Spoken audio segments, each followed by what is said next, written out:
Hello hello hello hello అందరికీ నమస్కారం.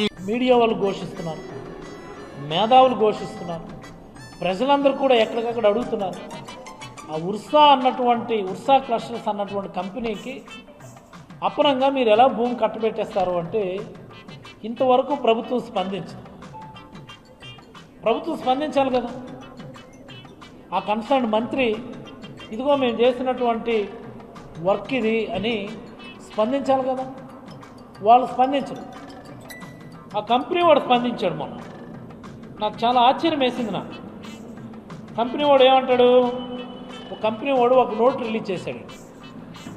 Ursa pouring India's AI revolution అని చెప్పి ఒక నోట్ రిలీజ్ చేసి, నోట్లో 2 పాయింట్లు ఉన్నాయి. మనం చాలా ప్రధానంగా గమనించాల్సినటువంటి పాయింట్లు ఇవి.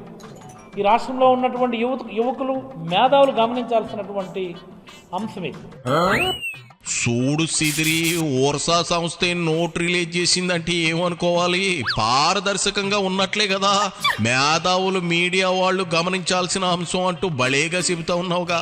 గంజాయిలో రాష్ట్రాన్ని నెంబర్ 1గా ఉంచిన జగన్ రెడ్డిని చూసి సాదరు మేధావులు మీడియా వారు కూడా అప్పట్లో దుమ్మెత్తిపోసారు. జగన్ ఏమైనా స్పందించాడా?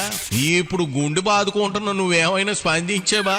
దొన్నపోతు మీద వాన పడ్డట్లు కామ్గా ఉండిపోయావు. అది సరే, ఓర్సా సంస్థ ఏమని ఆ నోట్లో రాశారో ముందు అది చెప్పి దొబ్బించుకో.